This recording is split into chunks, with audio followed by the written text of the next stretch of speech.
What's up, everybody? Andrew Mahone here with Darium's Competitive Pokemon. Really excited about today's video because today I'm going to be doing a deck profile, but specifically I'm going to be talking about how to build Gardevoir GX from the new Burning Shadows set. So this is going to be a deck profile for the upcoming standard format. So the standard format for the upcoming year.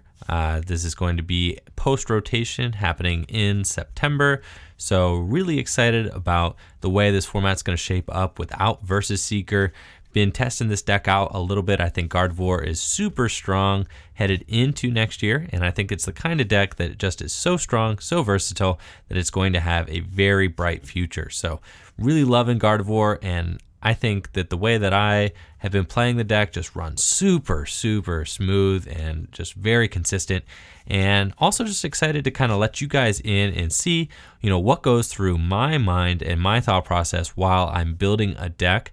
I think first and foremost, you guys will see that I tend towards very consistent lists. I don't like to do a whole lot of fooling around with, different techs and things like that. I usually will play one tech or one sort of something special, but then the rest of the list I like just to be, straightforward, very consistent. I want to execute the main strategy of my deck 10 times out of 10. These are the kind of decks that I will tend towards. So without further ado, let's get started and take a look at what makes this Gardevoir GX deck so good. Before we get started, I want to point out that I do have like 2 fake Gardevoirs in here. These are proxies. I have 2 proxies and 2 real ones.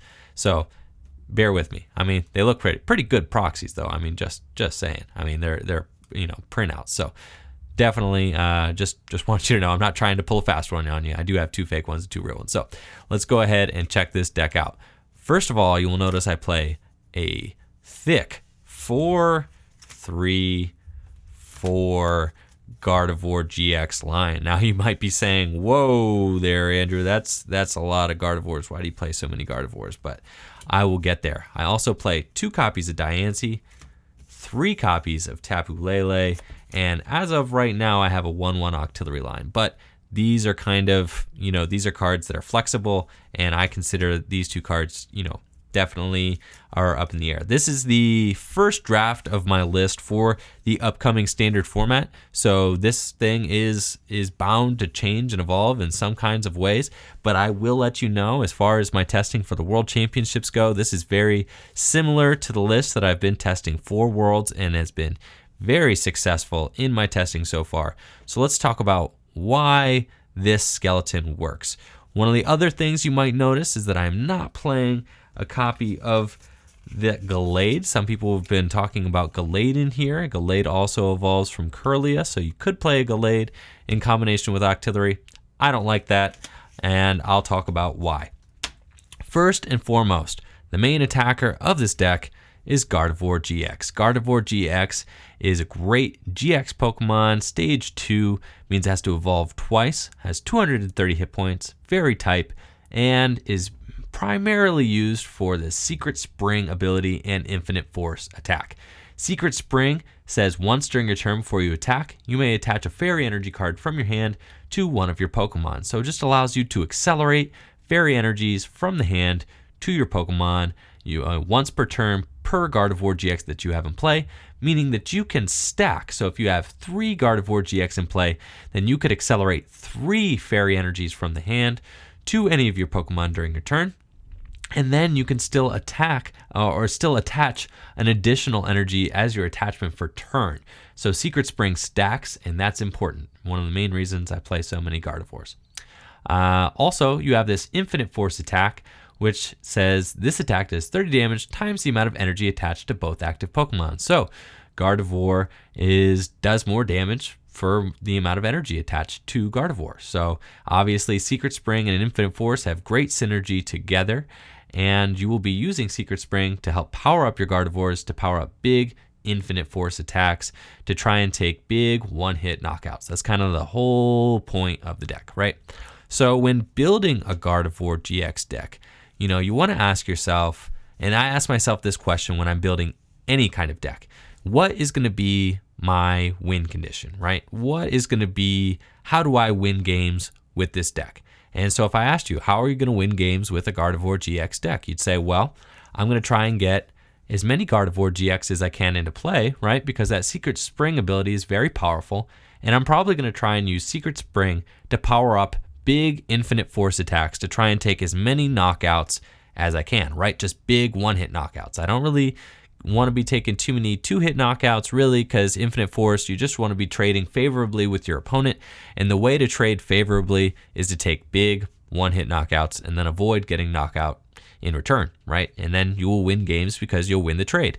So you have to be able to put a lot of Gardevoir GX into play in order to do that, because the more Gardevoir GX you have into play, the more attackers you're going to have, because not only is Gardevoir GX your support Pokemon, but it is also your main attacker, right? So you need to maybe, in an average game, you're probably going to get 3 Gardevoir GX into play, which is why I play 4 Gardevoir GX. A lot of times this is a rule of thumb. If you need 3 of something, you probably are going to play 4. If you absolutely need 2 of something, you might play 3. Sometimes you need 1 of something, but you don't always need it, or it's not that important, so you might only play 1. Sometimes you usually will play 2 copies of something in a game, but it's okay to play 2. Since Gardevoir GX is just so important in this deck, I play 4 copies because I want to consistently get out as many Gardevoir GX as I can, and that's going to be the way I win games. Nothing else. And that's my primary argument against Gallade, right? Is that Gallade just takes away from one of your Gardevoir that you have in play. If you have to waste a Kirlia or a Ralts evolving into Gallade, I would argue that every time that evolve would be better off spent evolving into a Gardevoir, because not only will it allow you to accelerate more energy, it would also allow you to have a backup attacker that is capable of large one-hit knockouts.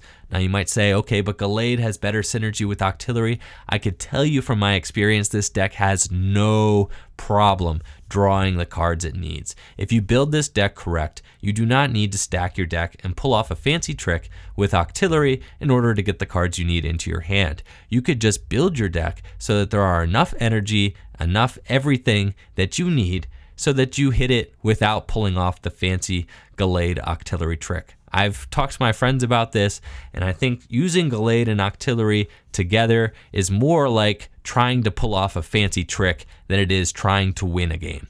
And really, when I build decks, I build them to try and win games. Gallade Octillery is more of a win more strategy. You're trying not just to win, but you're also trying to kind of show off, right?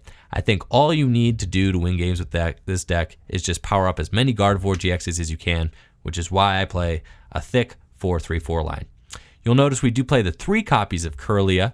The reason we play 3 copies of Kirlia is because we play this Diancie card, which I think is just so incredible. This card is really good, and it's really good because of the Sparkling Wish attack.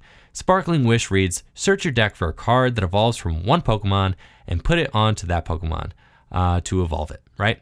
Then shuffle your deck. So Diancie basically evolves one of your bench Pokemon, right? And, it obviously ends your turn because it's an attack, but for 1 fairy energy, you can evolve one of your bench. Now, some people have been fooling around with the Beacon Vulpix, right?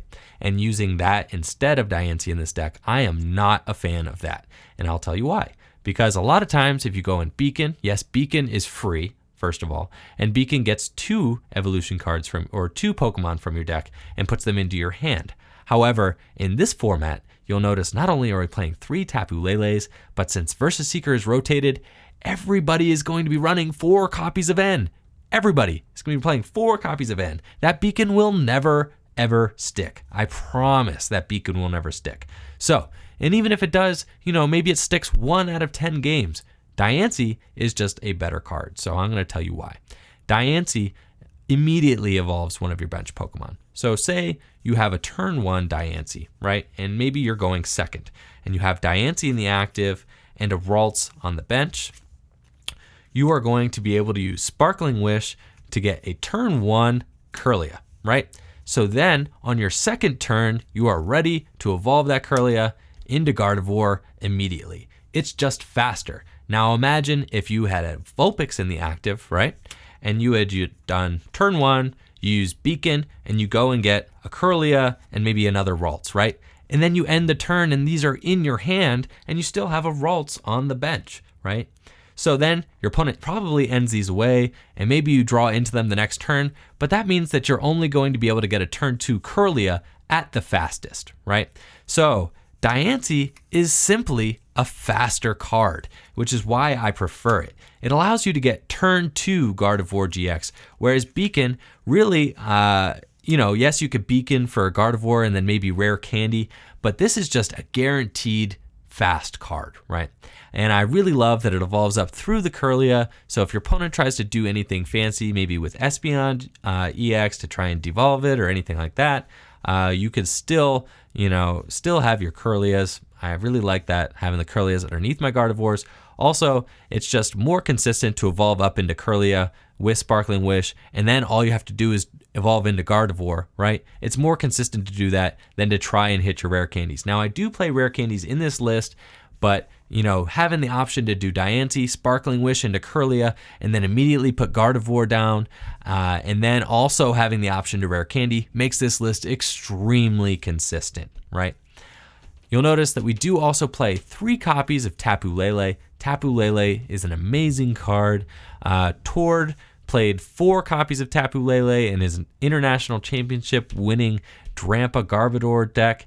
I play 3 copies here just because it's a lot of bench space, right? I mean, you got your Ralts, you got your Diancie, you got your Octillery. I think 4 copies of Tapu Lele might be a little overkill, but I fully expect 3 copies of Tapu Lele to be very standard for standard decks in the upcoming year without Versus Seeker. I think you'll start to see more and more decks play about 3. Some decks will even opt for 4. I think that 2 is really probably the bare minimum, but probably too low for most decks. Of course, some decks are different. Greninja is not going to play Tapu Lele because it's a non-EX deck that wants to force those non-EX Pokemon to go down. But most EX Pokemon, I think, are going to play about 3 Tapu Lele. Obviously, very useful for that Wonder Tag ability, being able to search whatever supporter you want out of the deck, put it into your hand. Super great, allows for that selectivity that we lost with Versus Seeker rotating. Obviously now you can't pick whatever supporter you want out of the discard, but Tapu Lele still allows you to select that supporter for turn from the deck. So I think 3 copies is really great. But not only that, Tapu Lele is an amazing attacker in this deck. Like I said, Gardevoir GX is your main attacker, but sometimes you want to get up there in Energy Drive to preserve your Gardevoirs on the bench. And Energy Drive jives perfectly with this deck. Since Gardevoir GX can accelerate Fairy to any Pokemon, and since Energy Drive takes only colorless to perform, right? You can power this Tapu Lele up with lots of Fairy energy, double colorless energy, and Energy Drive for a substantial amount of damage. So Tapu Lele, awesome attacker in this deck as well, and just so happens to boost the consistency a whole lot. So just a very, very good card to have in this deck. Also like Tapu Lele because it can get out there and attack early. Say you're not setting up with Diancie. A lot of times you're going to set up with Diancie, but say you happen to start a Tapu Lele and you got a little bit of an awkward start, you're evolving up some Ralts on the bench, you can still just slap a DCE on the Tapu Lele and start using Energy Drive and applying pressure as early as turn 1. Really love that aspect of Tapu Lele as being the quick attacker, and Gardevoir GX is kind of your more late game sweeper. I do also want to mention the fact that Diancie has a second attack here, Diamond Storm. Diamond Storm is very useful. It says heal 30 damage from each of your fairy Pokemon, and it does 30. So Diamond Storm can be really cool. Maybe your opponent has used Flying Flip. Maybe you're playing against a Tapu Bulu deck, right? And they start with Flying Flip, a Tapu Bulu Vikavolt deck, right? And they start Flying Flipping, trying to damage all of your Gardevoirs. You can respond with the Diamond Storm and heal all of your Gardevoirs, which is just a nice way to slow them down while also poking your opponent and dealing some damage. So I really like that Diamond Storm, just a nice response to Flying Flip, and also can just be useful in some situations where maybe your Gardevoir is taking a little damage and you want to heal it off. So I do like that Diamond Storm added to the deck as well. We are playing a 1/1 Octillery. This is nice just to have to help draw through your deck. Cool thing, you can bridge it for a turn 1 Remoraid, and then you can Sparkling Wish to evolve your Remoraid into Octillery. I really like that, right? So stage 1 Pokemon as techs and as support are very, very playable in this deck. And I love that, right? Because Diancie can help search them out. Sparkling Wish doesn't have to just be used to evolve your Gardevoir line, though it's very good for that. It can also be used for this Octillery. Abyssal Hand just helps draw through your deck. You Ultra Ball to kind of thin your hand out, and then Abyssal Hand to draw into more energy so that you're constantly hitting the cards you need. Basically just energy, right? That's all you want to do is draw into more and more energy. Abyssal Hand also makes it so that you can't be end late game. I mean, End is going to be a huge supporter in the upcoming standard format. And since Gardevoir GX takes big one-hit knockouts, it can go up, it could take 4 prizes very quickly. And then Octillery will just keep you drawing into the cards you need to close the game out, even after you get End. I was also playing in this spot. You could play a Rangaroo. I think a Rangaroo also works great here. Either or, really. You could play a Rangaroo. Say you wanted to pinch one spot. You could play a Rangaroo instead of Octillery, and then maybe you could save this one spot for a number of other things. You could play Promo Giratina with that Devour Light ability, which says each Pokemon break has no abilities, right? So great against Greninja. Since Greninja is losing Silent Lab, this Promo Giratina is going to be very good against Greninja. So I think that this is a very valid tech, and you could play one Oranguru, one Giratina. You could also play Sudowoodo. I think Sudowoodo's Roadblock is just really good. It's a nice little tech to have. This is something that players are considering playing for the World Championships because it's very good against Mega Ray. But even though Mega Ray is rotated, still limiting your opponent to 4 bench Pokemon is very strong and standard. So I would consider that as well. Had a number of other cards pulled out. I mean, really, you could play, like I said, you could play the Octillery here, but you can also play it as a number of other things. If you wanted to, you could play it as a Starmie, right? Space Beacon has some pretty good synergy with this deck. It allows you to discard a card from your hand in order to take 2 energy cards from your discard pile, put them back into your hand, right? And that allows you to continue using Secret Spring throughout the course of the game in a similar way to Volcanion uses Starmie, right? Volcanion uses Starmie so that you can keep using that Steam Up ability throughout the course of the game. Space Beacon can allow you similarly to use Secret Spring throughout the course of the game just to continue piling energy onto your opponent's Pokemon, or onto your Pokemon so that you can do more damage. So I think Starmie could have some life in this deck. Another card that could be cool in here is Alolan Muck. Now, Alolan Muck, with that Power of Alchemy ability, does shut off your Tapu Leles, right? But since Alolan Muck only stops the abilities of basic Pokemon, then your Gardevoirs are free to continue using their Secret Spring. So maybe Alolan Muck could be seen in here since Alolan Muck is very good against Volcanion, right?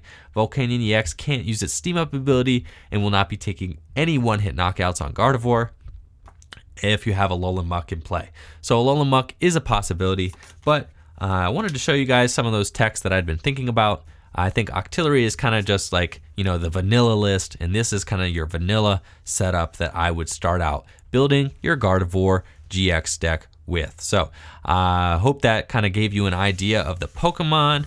We're going to get ready to move on to the supporters and items. Like I said, since Versus Seeker is now rotated in standard format, we are playing a lot more supporter cards. We play a fat 4/4 Sycamore N line. Now, I think almost every standard deck is probably going to start out with 4 Sycamore and 4 N. They are the best 2 supporters in standard format and just give you a great balance between, hard draw, discard draw 7, and, conservative draw, at the beginning of the game, shuffle draw 6. That's an amazing kind of setup card. But then also at the end of the game, that hand disruption, being able to end your opponent to 1 or 2 cards, just great at the end of the game. Every deck will be playing 4 of these, I suspect. Moving on, I've supplemented the loss of Versus Seeker with a couple copies of Lily and a couple copies of Skyla. Lily is great in here just to kind of refresh your hand if you need it. You can't entirely rely on a Rangaroo or Octillery because, if your opponent gets Ability Garbodor set up, you're still going to need Ability Locking Garbodor, the Garbotoxin Garbodor. You're still going to need to draw cards. Skyla can help you get that Field Blower if you need it. I also play a Professor's Letter in here, and we also play Rare Candies. All this very great to search out with Skyla. And then Lily, kind of just the next best supporter in line. And we play 2 copies of it just because I'm trying to just test and figure out what a good balance of supporters will be. And I think the 2 Lily is a nice option right now. We play 3 copies of your boy Guzma just to be able to target your opponent's bench Pokemon, bring them into the active. It's also great as a switching card. It can get your Octillery out of the active if it gets dragged up by your opponent's Guzma. It can also just act as a switching card for your own Gardevoir GX if they happen to get paralyzed or poisoned or confused. Guzma can help get them out of the special condition, but also great for just targeting down a threat on your opponent's bench that they're building up, but they haven't brought it up into play yet. So say your opponent is using the little Volcanion to power up a bench Volcanion and they just got their 3 energies on their Volcanion. You can then use Guzma, bring up the benched Volcanion EX and knock it out before it ever gets a chance to attack. Guzma, super amazing supporter card. It's going to be played, I suspect, as a 3-of in most standard decks coming forward. Our last supporter is Bridget. Bridget, amazing setup card. You're going to use Bridget as often as you can on the first turn of the game when you're playing this deck. Bridget allows you to get your Ralts, allows you to get Remoraid or Rangaroo, whichever you decide to play. It allows you to get your Diancie as well. So you can do a turn 1 Bridget for Diancie, Ralts, and that Remoraid, and it's just awesome for getting those basics out and ready to evolve. If you have Diancie as your starter, Bridget just getting 2 Ralts and then maybe a supporter Pokemon like Remoraid or Rangaroo allows you to just start using that Diancie to evolve your Ralts as soon as turn 1. Bridget is just a great setup card. It's going to continue to see a lot of play in the upcoming standard format, and I'm really excited that it didn't rotate and stays with us here in standard. So that's it for the supporter cards. Very straightforward. Like I said, I love consistency, and I think that this is kind of your bread and butter supporters for a Gardevoir GX deck, to start things off in standard format. Let's take a look at the item cards. As far as items go, we play 4 Ultra Ball. Obviously, just allows you to get your Pokemon. Great card, thins your hand down as well. 3 copies of Rare Candy. Now, a lot of evolved decks, a lot of Stage 2 evolution decks will play 4 copies of Rare Candy. You don't really need it in this deck, though. 3 is fine, allows you to hit them, especially with Skyla. You can search them out to evolve your Gardevoirs, and you hit them often enough that you really may only need to Rare Candy 1 or 2 Gardevoir GX into play, which is why we play 3, because you really are only going to use it once or twice throughout the course of the game.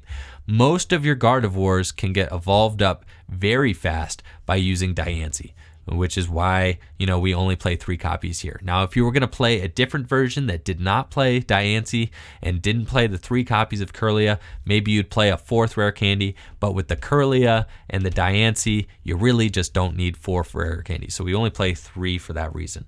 Now, something interesting about my deck is that I do play 3 copies of Floatstone. Saw a lot of Gardevoir decks not playing any copies of Floatstone, which was really concerning to me, because if you're playing Diancie, which I think you should, for the reasons that I've already explained, it's just a faster setup card than Beacon Vulpix, and it is just an amazing starter, right?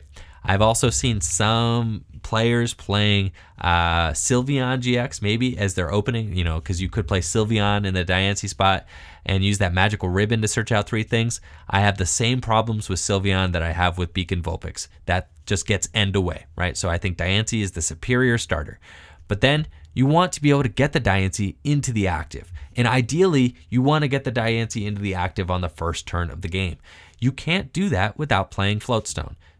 Or Switch, or some kind of switching card. Floatstone also goes amazing with Guzma, right? Because then you can use Guzma and you can promote the Pokemon with the Floatstone and then retreat and still attack with the same Pokemon that you had in the active in the first place. So Floatstone not only is great for getting Diancie out into the active early, which is exactly what you want to do because Diancie is the best setup card this deck has available to it, but also jives extremely well with Guzma and is just a all-around great switching card, allows you to just get your Pokemon out of the active. I mean, what more do you want?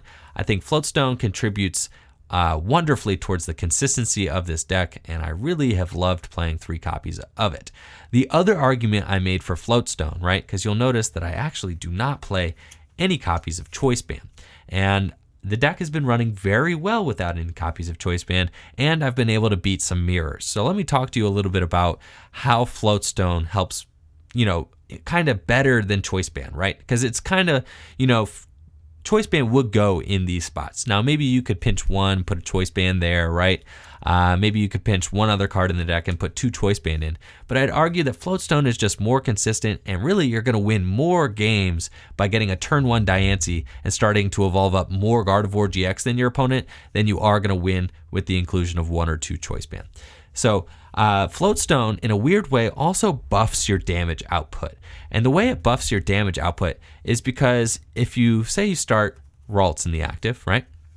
And you have to retreat manually into your Diancie. So that means you have to pay an energy cost of 1, and you have to put it on the Ralts and then retreat into Diancie. And then you can't Sparkling Wish, right? Because you just attached for turn to Ralts and you have to pass. And then on turn 2, then you finally attach a Fairy and use Sparkling Wish, and then you can evolve your Ralts into a Curlia.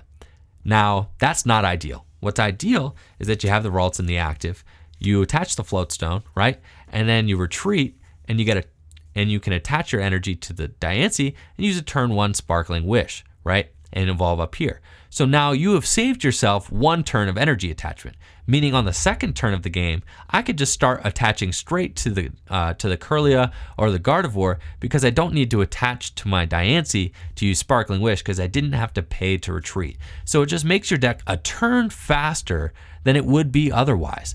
I think for that reason alone, Floatstone is really, really good, because a 1 turn of energy attachment usually equals to about 30 damage, right? Because each energy is worth 30 damage with that infinite force attack. So even if you save 1 energy attachment with each of your Floatstones, you are essentially increasing your damage output by 30. So this is why I've chosen Floatstone over Choice Band, just because, the math ends up buffing out anyway, and you end up winning more games because of the consistency of your deck, the fact that your deck just oozes consistency, and you don't really need to rely, on Choice Bands to buff your damage when you are just attaching more energy than your opponent. To round out the items, I have 2 copies of Field Blower and a Professor's Letter. Professor's Letter goes perfect in here because all you want to do with this deck is continue to stream as much Secret Springs as possible. Professor's Letter can be Skylit for. Just grab 2 Fairy Energies out of the deck so that then you can attach them with Secret Spring. Say you got a DCE in your hand and a Skyla, right? Then you have 2 Gardevoir GX in play. You could Professor's Letter, grab 2 Fairies, Secret Spring twice, attach the double colorless, and have a huge attack on your hands just because of the Professor's Letter. Just boost your consistency. And then Field Blower, obviously amazing for moving fighting Fury Belts. It removes your opponent's Choice Bands as well. Say your opponent plays Choice Band in the mirror, odds are you're just going to bump that off with Field Blower anyway, whereas Floatstone helps you on the first turn of the game before your opponent even gets to Field Blower, right? So I think, Field Blower ends up equalizing things. If your opponent does play Choice Band, you can totally knock those off. And then also obviously great for removing the Floatstone or the tool from the Garbotoxin Garbodor, right? Because Garbotoxin is totally going to lock this deck up and make it so that they can't use that Secret Spring ability. Field Blower, you're going to search that out so that you can Field Blower the Garbodor and then attach as many energies as you would like during your turn. Professor's Letter, like I had said before, just allows you to draw into as many energy as you can per turn. And that's kind of all this deck wants to do. So when we move on to talk about energy, that is kind of, Professor's Letter plays a huge part of that, and just needing to draw into tons of energy during your turn. And that's kind of the whole point of this deck, is that you want to rain as much energy as you can onto your Pokemon to attack, with as big of attacks as possible. So in order to draw into as many energy as we can per turn, I play 9 copies of Fairy Energy and 4 copies of Double Colorless. Now this is a lot of Fairy Energy. Most of the lists you've seen online are probably playing 7 or 8.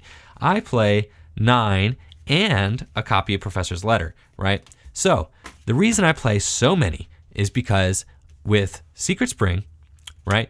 Secret Spring is only useful if you draw into multiple energy per turn.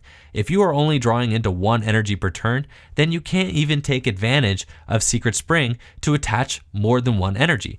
So this deck is built so that it can set up 3 Gardevoir pretty easily in a game. I've literally built the whole deck just so that you can set up as many Gardevoir as you can. So say you have 3 Gardevoir in play, right? Maybe you have 1 active and 2 on your bench. That means that you can attach 3 Fairy Energy and then still 1 more. So you can attach 4 energy to your Pokemon in 1 turn with this amount of Gardevoirs in play. And it's not abnormal to get 3 Gardevoir GX into play, right? So then that means that you need to be drawing into potentially 3 or 4 energy to get full use out of Secret Spring in a turn with your Gardevoirs. Not only does Octillery help with that, Octillery or Oranguru, whichever you decide to play, will help you draw into those cards, but also playing more energy helps you draw into those cards. So I found that 9 is a great number for drawing into multiple Fairy Energy during the course of your turn, and Professor's Letter also helps you do that a lot. 4 double colorless, the double colors obviously here just because each one that you attach to your Gardevoir raises their attack by 60 damage, right? Because it counts as 2 energy, and with that infinite force attack, you're boosting your damage output by 60. If you have 3 Gardevoirs in play, you could do 3, 6, 9, right? 150. You can attach all 3 of these to your active Gardevoir in 1 turn for 150 base. If your opponent has any energy on them, you're going to be doing a whole lot of damage to them that turn. So you need to be able to draw into as many energy as possible during your turn, like I said, which is why we play higher than what you've been seeing, but I think that this is correct as far as the energy goes. Now, a couple things to note about this list. I think this list, first of all, is extremely consistent. It's going to work almost every time you play with it, and it's just a very, very strong, well-rounded list. I've put a lot of thought into the cards in it, and I've done a lot of testing and can vouch for everything, that I'm saying, as far as this deck list goes. Now, a couple things. You'll notice that I don't play any copies of Rescue Stretcher or Super Rod or Energy Recycler or Fisherman, no recovery cards, right? Now, the reason I've decided to play no recovery cards is because you don't need it, right? You just don't need recovery cards in here. I've found that if you just play high enough counts of your Pokemon, you notice I play 4 copies of Gardevoir GX, right? So I never need to really get one out of the discard because I only need to set up 3 in a game. So I usually have 4 copies of Gardevoir GX at my disposal to evolve up into, and I never find myself running short. So I never really have to shuffle any back in with something like a Super Rod. I also play more copies of Fairy Energy than average, right? So I don't need to play a card like a Super Rod to throw them back in because I just have more energy at my disposal and don't typically run out. Now, the great thing about this deck, and the reason I've decided to take this route, is because this route is more consistent. If I play 4 Gardevoir GX instead of 3 and a Super Rod, I'm more likely to draw into that early Gardevoir GX to evolve my Pokemon. Whereas if that 4th Gardevoir GX was a Super Rod instead, sometimes I would draw into the Super Rod early and it would do nothing, right? But all the cards in this deck are active cards. They're live cards. They can be played immediately, right? Which just makes the deck more consistent. Likewise, playing 9 copies of Fairy Energy as opposed to 8 in a Super Rod allows me to always be able to Secret Spring the energy from hand. Whereas if I were to draw into one of the Super Rods early, something like that, I would not be able to play that card instantly. Now, this is the only reason that I've chosen to build this deck this way, right, is because of Gardevoir's GX attack. Twilight GX says shuffle 10 cards from your discard pile into the deck. So I have found myself in situations where if I absolutely need to, right? If say I have run out of energy or I had some awkward Sycamore early where I had to discard multiple Gardevoir GX, you can always respond with a Twilight GX to shuffle your resources back into the deck and give you the option to rebound and recover that way. So the deck is not totally without recovery, it just relies on Twilight GX as the recovery option, which is not bad because you don't typically need to recover. With the way that I've built this deck, it's so consistent and so well-rounded that you won't typically need to recover, but if you do have Twilight GX kind of in your back pocket. So I hope this explanation helps you guys kind of understand how to build a Gardevoir GX deck and how I plan on building my own Gardevoir GX deck in the upcoming standard format. Let me know what you think of my list in the comments below. Like, comment, subscribe. Let me know what you think of this deck profile. Thank you all for listening and checking it out. Peace.